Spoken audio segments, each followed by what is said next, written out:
เจ็บเพ่นเลยตรงผ้าผม กำลังสั้นเพน ปิดเด้ง เครื่องได้โอ้บาดเดียวคนดับเต่าอบยาพื้นเมืองเนาะมันนี้เจ็บแขนเจ็บขาเจ็บแอวก็เลยมีกระถางขึ้นวัดเด้อเนาะทางขึ้นวัดป่า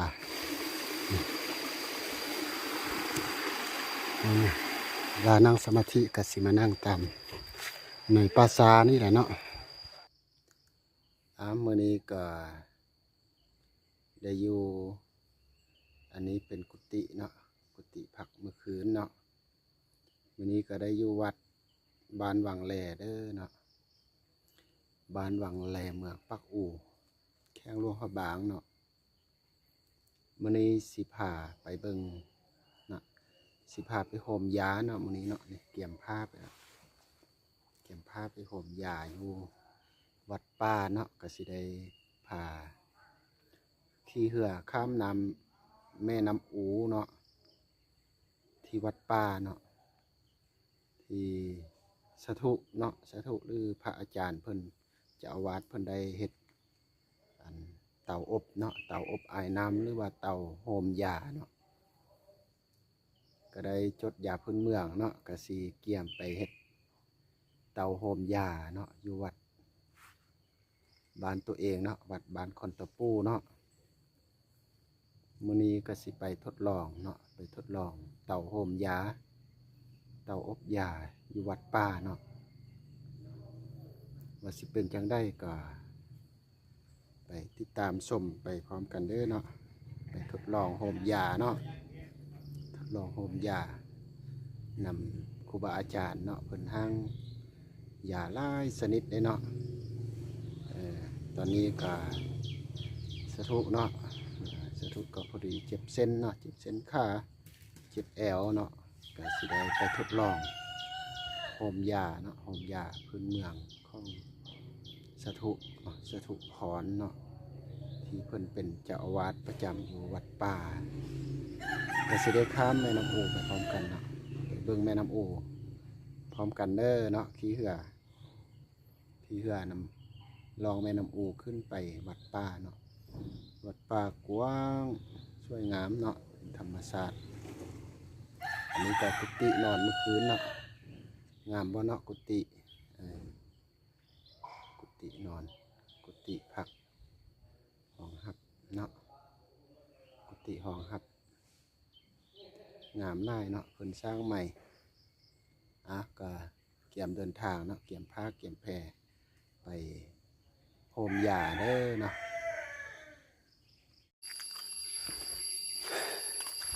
นี่ก็ทางไปวัดป่าเนาะป่าข้ามแม่น้ำโอ่งเด้อกำลังเดินทางข้ามแม่น้ำโอ่งก็ย่างมาโดนเติบแล้วเนาะกับสีฮอดแคมน้ำนาจัว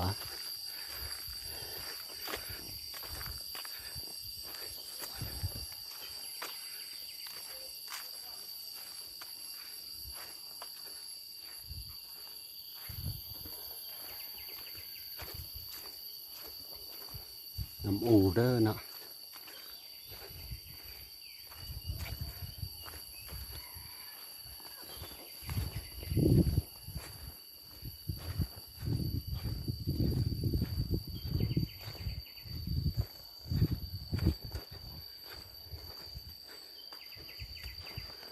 ป้าก็อยู่ฝั่งนั้นเนาะตอนเลยขี่เรือข้าม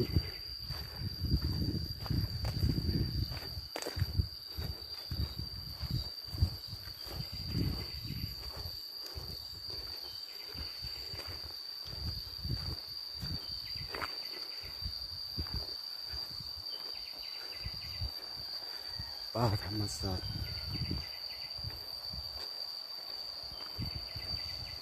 อันนี้เป็นบ้านเก่าเนาะบ้านเก่าจะอยู่ฝั่งนั้นเนาะแต่ว่า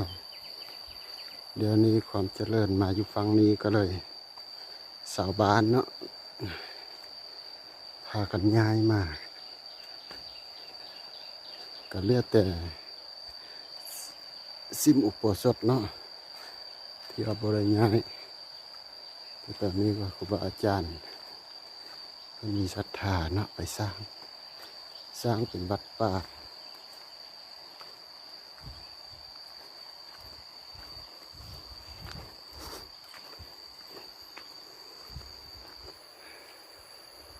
จั่วก็กำลังย่างข้ามไป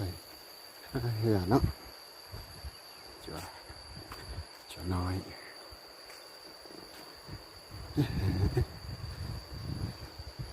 บ่ได้มาโดนแล้วเด้อเนาะหลายปีแล้วเนาะ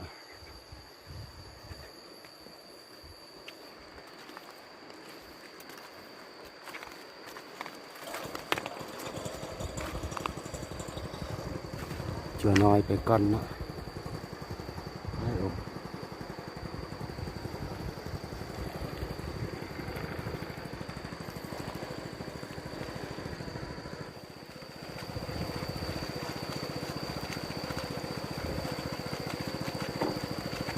เตรียมขึ้นเหือแล้วนี่สมณเณร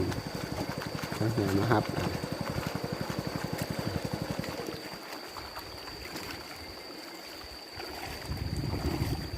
เบิ่งบ่เห็นจั่วเลยเนาะ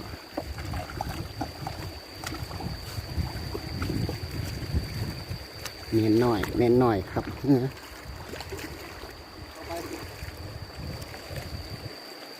ตกน้ำเด้อเนาะนั่งดีๆกัน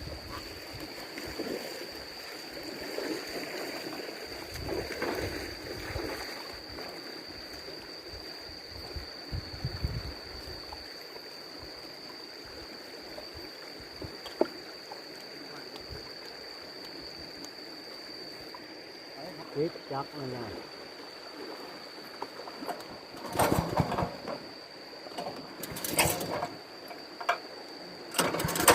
ว่าเดี๋ยวนะพวกชกเราก็ทกว่าเดี๋ยวลิ้นชกนะ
ยานนี่ก็ทางขึ้นวัดเด้อเนาะทางขึ้นวัดป่ายังมีบันไดเนาะเป็นบันไดธรรมศาสตร์อยู่ นี่สิพาขึ้นเนาะอ๋อเจ็บแข้งเจ็บขานี่ขึ้นยากๆเลย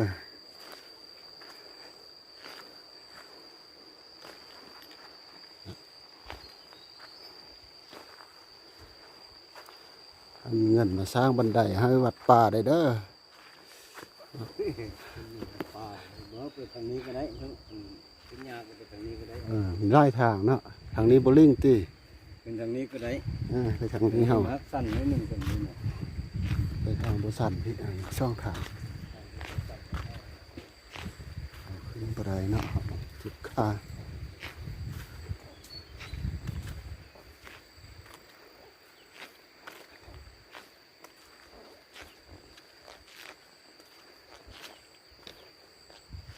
มีทาง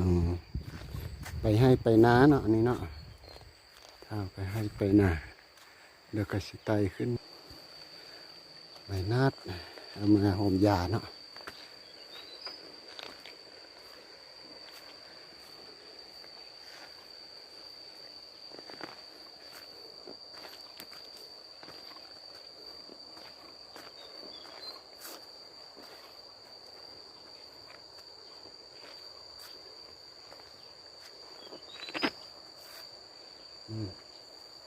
มีแขมน้ำเด้อเนาะน้ำโอ้น้ำโอ้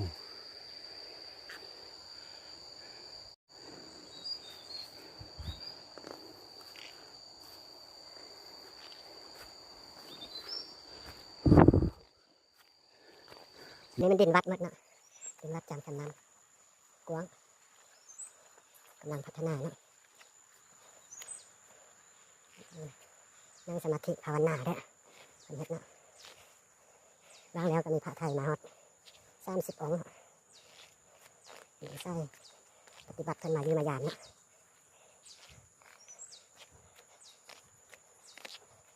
ก็เป็นป่า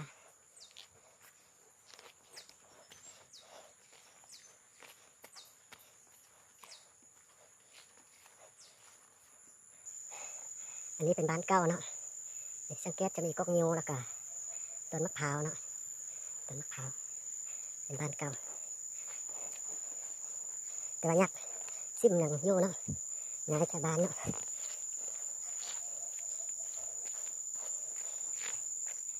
กสิพาไปเบิ่งวัดป่านำกันได้นะที่เป็นกำลังบูรณะสร้างสร้างพัฒนาวัดป่าเนาะเป็นบ้านเก่าติดต้นมะพร้าว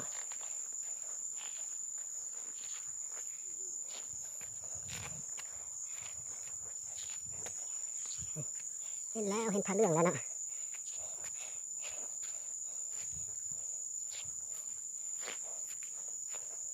เห็นผ้าเหลืองแล้ว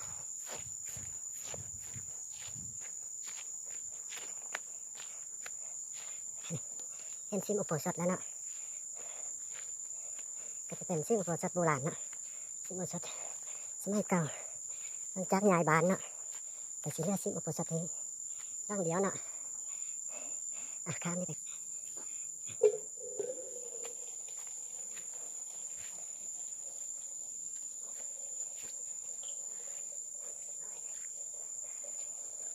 งานมันรอบๆซิมอุโบสถเนาะซิมเก่าเด้อ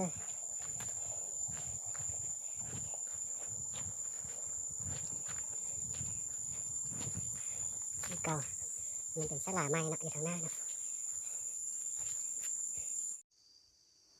นี่ก็เป็นซิมเก่าเนาะซิมเก่า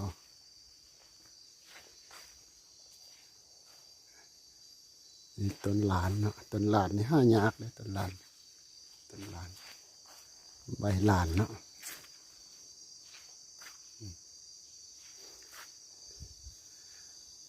ไปกราบพระกันเนาะกราบพระกัน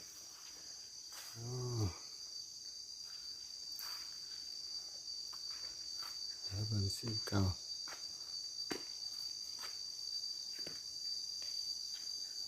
ย่างเจ้าน้อยเห็นหนังสือ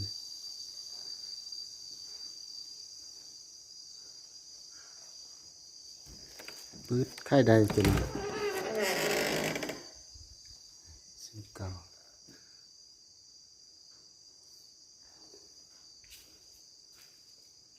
กาผ่ากันเนาะ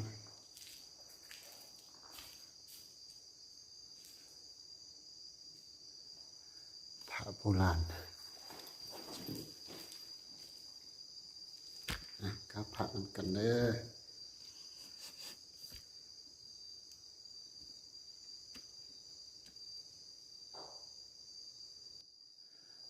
เอากาผ่าแล้วเนาะก็สิพาไปเลาะเบิ่งวัดเนาะ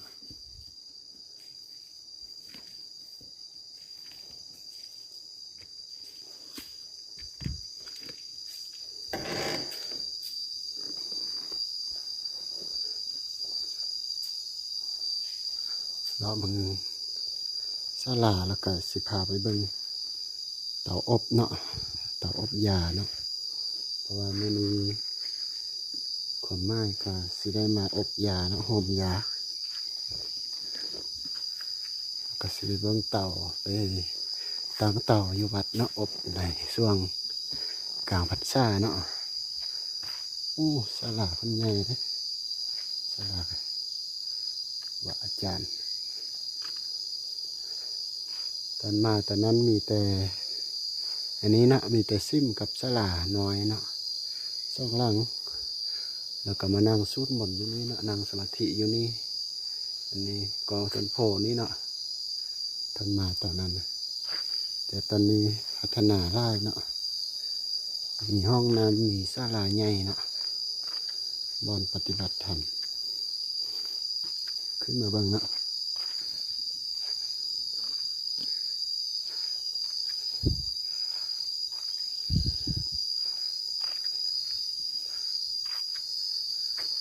ศาลาใหญ่โอ้ใหญ่ดีเนาะขึ้นมาเบิ่งโอ้กกจันห้อมอินเดียเนาะเบิ่งกกจันห้อมอินเดียที่สถูเอามาให้เพิ่นปลูกเนาะก็เป็นต้นไม้ที่ราคาแพงเนาะระดับต้นๆของโลกเนาะมาให้เพิ่นสร้างเบียร์เนาะอันนี้จันหอมอินเดียนี่เนาะต้นนี้แห้งงาม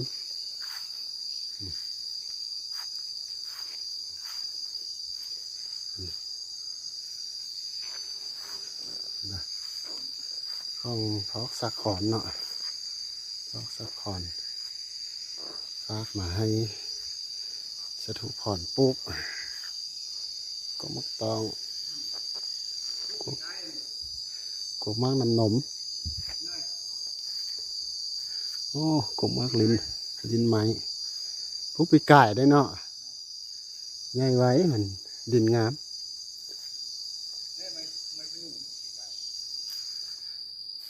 นี่เนาะไม้พยุง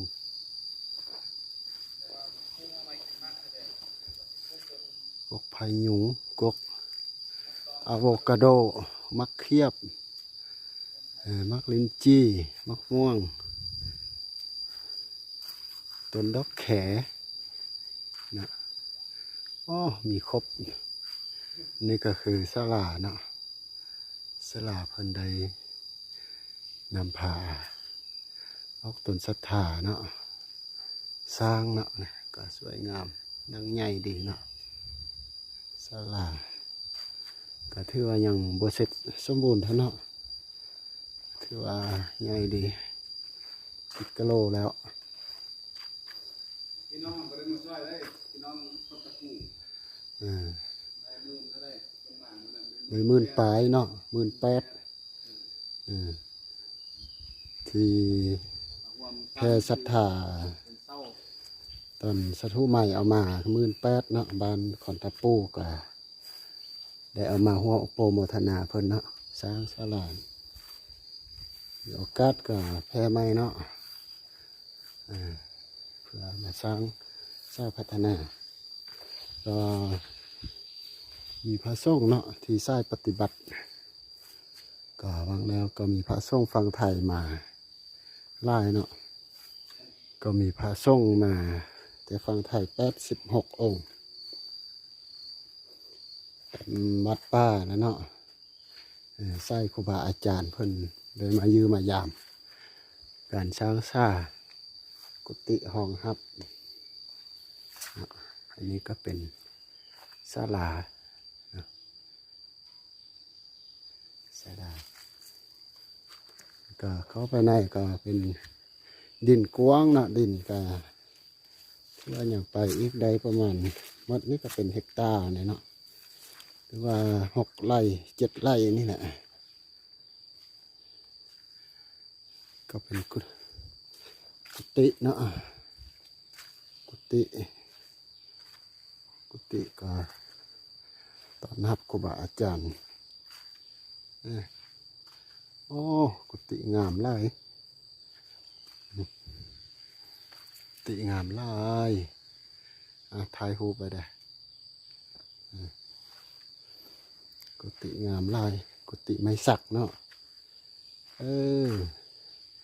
นี่ใส่ครูบาอาจารย์เพิ่นเนาะเพิ่นก็อะไรเอารูปพ่อแม่ครูบาอาจารย์นั้นก็เป็นรูปพระอาจารย์ส้มภพเนาะที่อยู่ฝั่งไทยเพิ่นก็ได้สร้างกุฏิงามๆแล้วก็เอารูปพ่อแม่ครูบาอาจารย์มาติดไว้เนาะพระอาจารย์ส้มภพกุฏิไม้ไผ่มานอนได้เนาะนอนได้แต่ว่าสถูปการนอนยานพี่ลายอาจจะเนี่ยบ่มีเนาะบ่มีพี่เนาะอันก็ห้องน้ำเนาะดินวัดอย่างขยายไปอีกได้ไกลเนาะแต่เพิ่นก็ค่อยๆขยายไปเนาะตอนมาล่างๆนั้นมีแต่กุฏิน้อยล่างเดียวเนาะมาเดี๋ยวนี้ก็ขยายมาหลายเติบละนี่ก็กกมะม่วงนะเอาต่อไปหอยย่างไปเบิ้งอันเตาอบยาเนาะเตาอบยา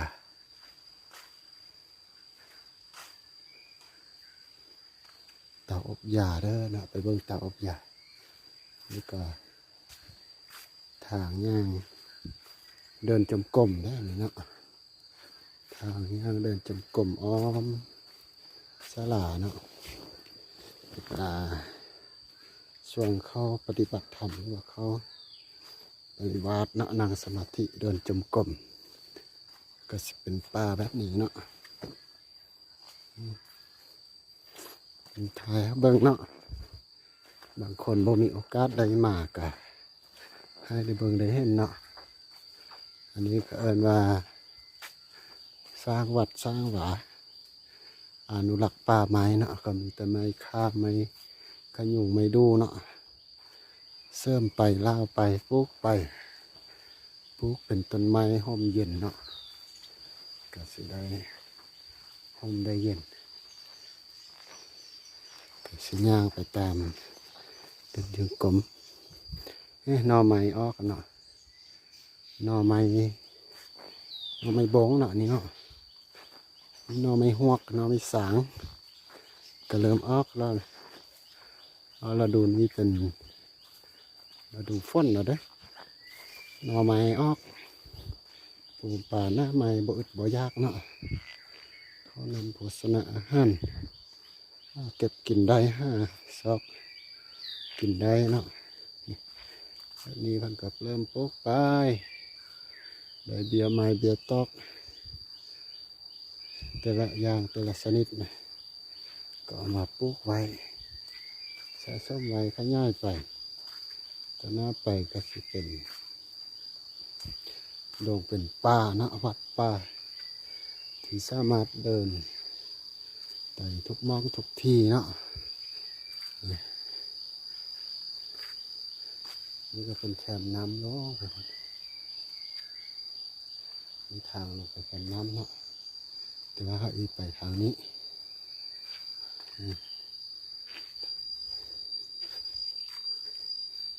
อกเตาอบยากันเนาะคนจั่วกำลังซอกสมุนไพรเนาะ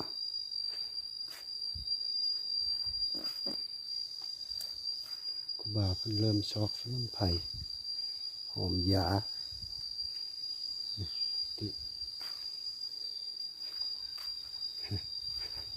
ห้องน้ำอ๋อนี่แหละเนาะเตาหอมยาเตาอบยาเพิ่นเห็นบ่กำลังเตรียมสมุนไพร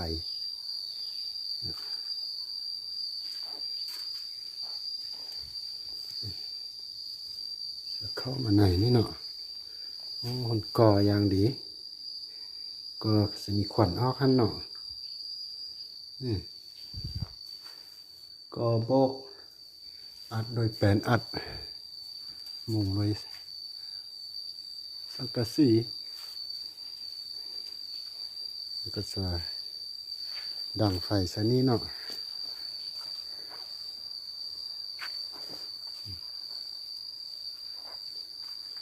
หม้อเป็นหม้อแบบนี้เนาะกระเทศทอเข้าไปใน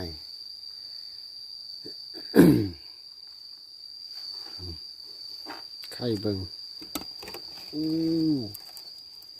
ยาเก้าแล้วเนาะอันนี้เนาะยาเก้าละก็กำลังเกี่ยมยาเนาะกำลังไปห้ายาเพราะว่าหากก็มายังไม่ได้เกี่ยมเนาะไปห้ายาห้าสมุนไพรมาต้มเนาะ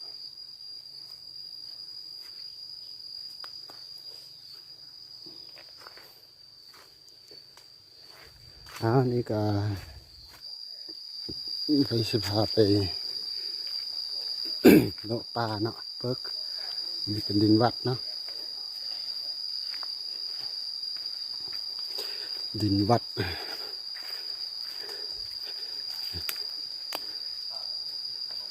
ก็สิเป็นกุฏิ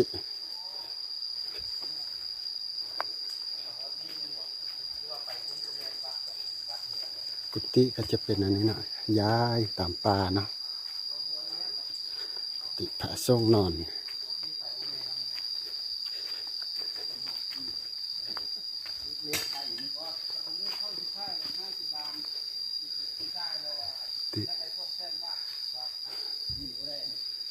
พี่ล็อกเลยเนาะนอนอันนี้เนาะจะน้อยเนาะ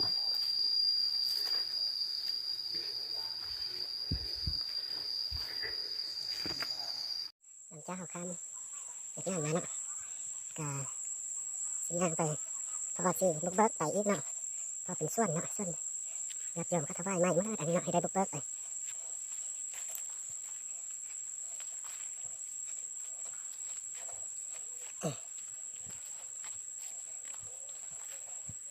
ป่าธรรมชาติแท้ๆนี่เนาะป่าธรรมชาติลงห้วยลงห้องจะลงโพได้วันนี้เนาะลงโพข้ามขั้วข้ามสะพาน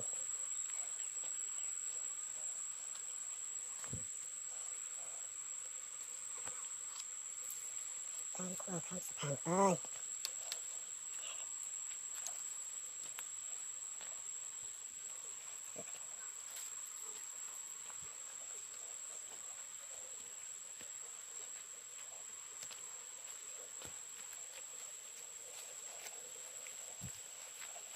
เราจะข้ามห้วยข้ามห้วยข้ามสะพานไปแล้วกันขึ้นโพต่อเนาะ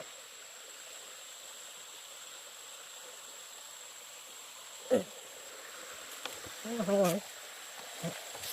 ามห้วยงามห้วยงามห้วยกว่าข้ามเอาไปตองสนามโอได้เลยตองสนามโอ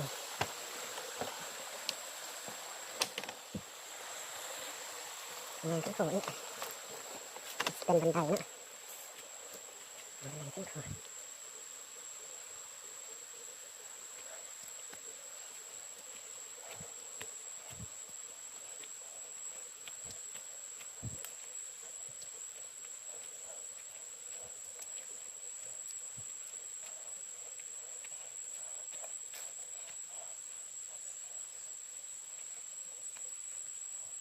ข้ามไป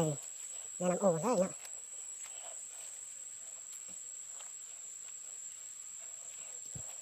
มันมีเลาะป่าดังเขตวัดเนาะนี่ก็เป็นส่วนสัตว์แต่ว่ามันอาจจะถวายวัดเนาะวัดในมาบุกเบิกเอา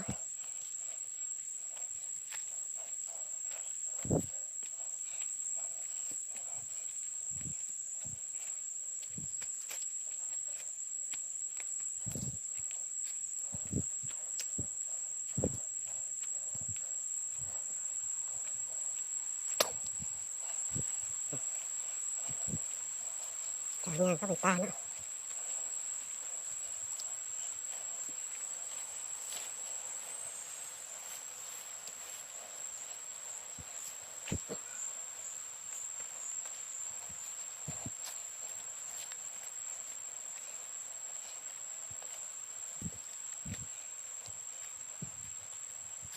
นี่ค่ะ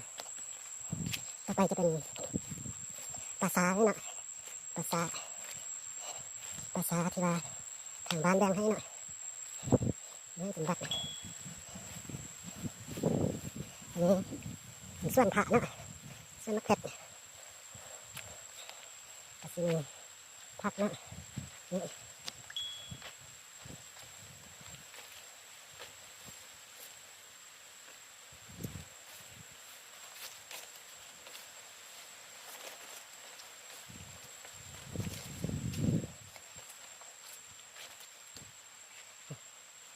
ตา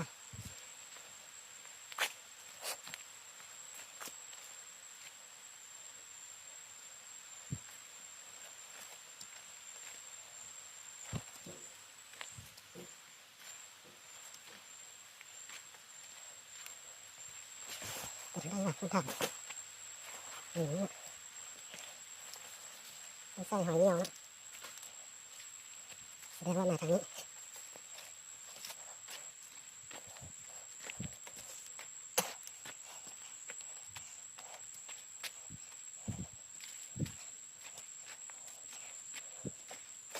อันนี้เข้าเขตป่าสาแล้วเด้อ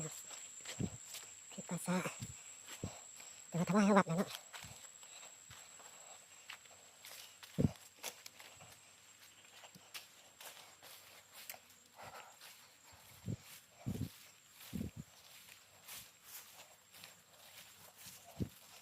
ป่าสาแล้วนี่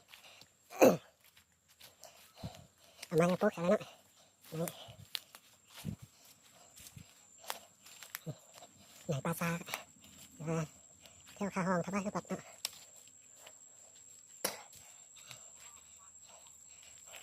วัดป่าปลูกต้นไม้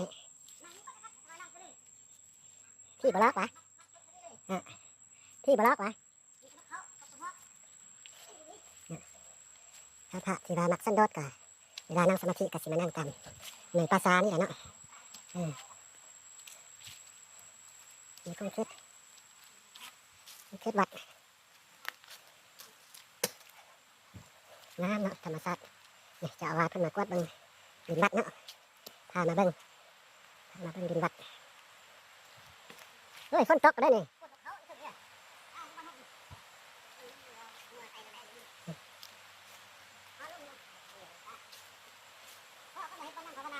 เขาบุกปั่นเขาเลยวะปั่นฮอตกันน้ำปะ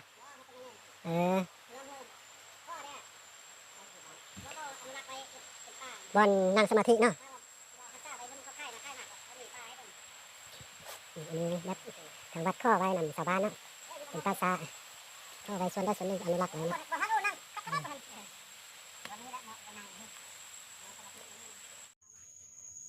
นี่จะวัดผาย่างเบิ่งคงเพชรวัดเนาะอย่างกวางเนาะอย่างกวางดู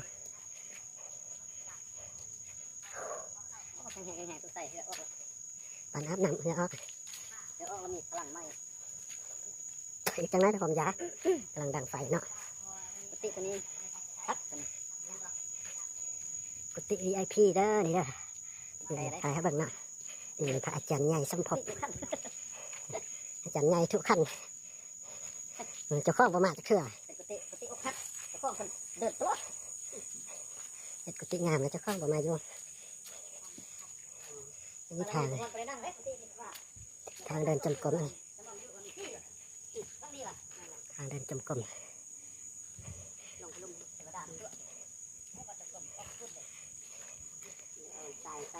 จะเข้ากุฏิบ่อยู่เขาขัก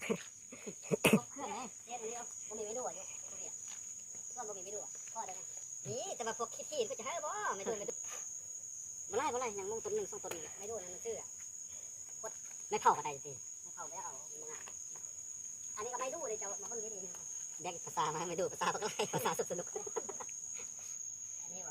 ต้องไม่ดูคือสินั่นสิมันหลงสิอะไรก็ไม่ดูน่ะมอกสิไม่ดูเรื่องบ่แม่นไม่ดูแดงตี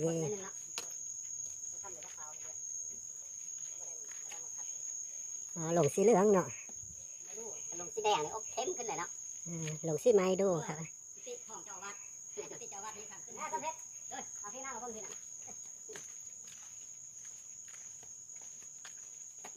นี่ไม่ดูเลย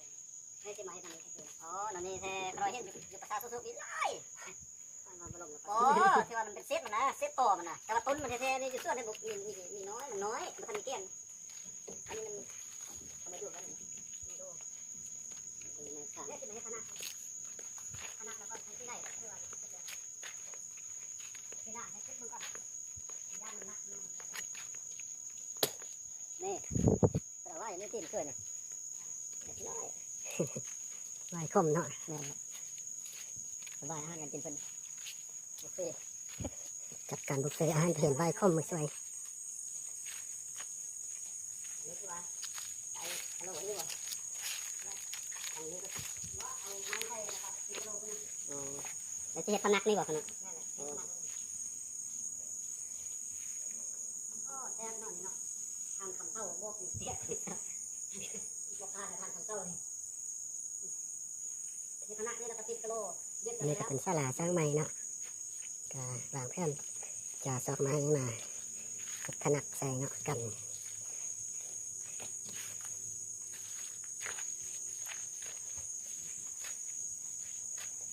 ดูลาสิครับ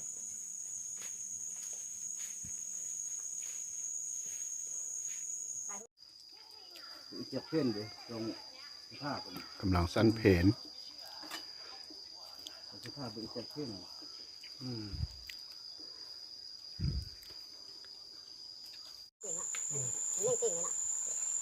นี่กาเตาอบนะเตาอบไอ้น้ำเด้อเตาอบยาสมุนไพรครูบาอาจารย์พระเทศอยู่วัดป่าเนาะบ้านวังแรมังฟักโอแก้วลูกขบานนี่กาที่ว่าได้มีโอกาสมาผมยานำครูบาอาจารย์โอ้ขักไล่นี่กาน้ำ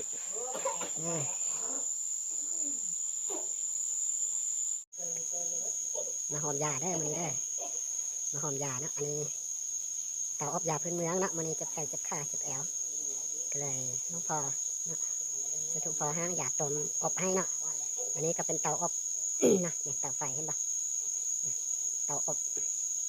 อันนี้ก็ห้องอบโอ้อายแห้งเนาะเข้าไปบ่เกิน5 นาทีเนาะออกมาเนาะนี่ก็เข้าไปรอบนึงแล้วนะสีเข้าอีกประมาณ2 รอบเนาะเตาอบยาพื้นเมืองเดี๋ยวสิเอาไปประยุกต์ใส่อยู่วัดเนาะอยู่วัดคอนตะปูได้เตาอบยาพื้นเมืองสมุนไพรเนาะ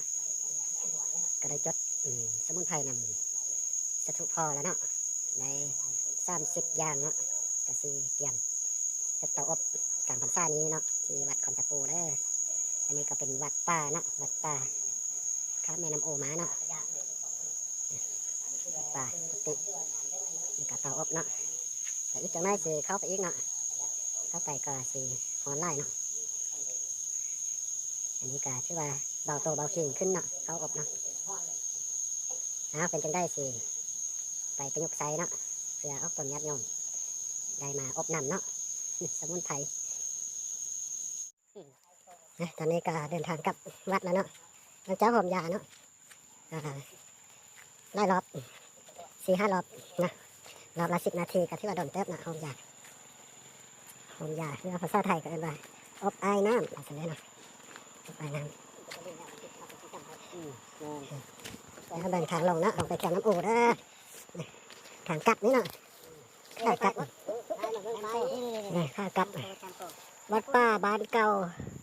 วัดป่าบ้านเก่าเด้อนี่ถ่ายรูปให้วัดป่าบ้านเก่าบ้านเมืองวังแล1 2กับเนี่ยวัดป่าบ้านเก่าบ้านเมืองเลยหนูปักโอ้แค่ลงขับอ่างเด้อระยะมาเที่ยวนะอันนี้ก็ยังบ่มีเส้นทางโปก่อนจิตขึ้นเถอะนะเห็นไหมครับขึ้นยากลงยากเนาะงัวคือเจ้านะมาผ้าน่ะแล้วมีทางคอดกิฟต์ที่ว่าจะสบายนิดนึงเนาะสบายได้เท่าไหร่มันนอกเนาะงบประมาณกันน้อยสักพักก็บ่ค่อยกว้างขวางคอยเฮ็ดคอยไปเนาะก็เป็นวัดป่าวัดปฏิบัติเนาะบนที่สิ่งที่ทำของพระภิกษุสงฆ์เจริญเมตตาภาวนามาขึ้นเรือแล้วเนาะแล้วก็จอน้อยไปส่งคือเก่าเนาะจอน้อยไปส่งคือเก่า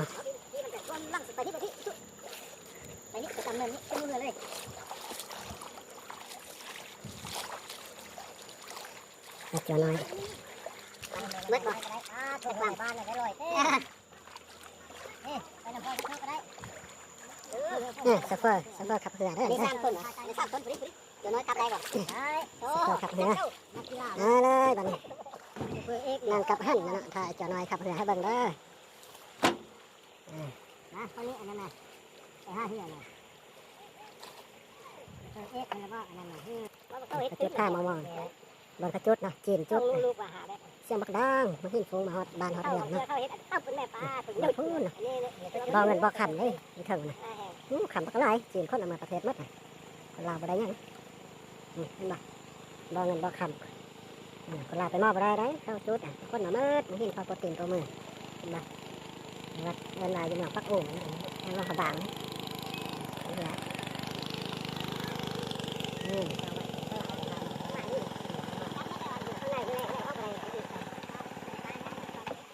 เฮ็ดจักเลยจอน้อยเฮือน้อยซะๆซั่นโอ้ยฝันอบยาซั่นเอ้าแล้วก็จอน้อยปิดเครื่องเด้อรับเครื่องแล้วพุ่นละเดี๋ยวก็เลยใหญ่แม่น้ำปูเด้อนะใส่เงินปูนะ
แกงได้จอน้อยก็เข้าจะคิดแกงทันนี้ได้นะ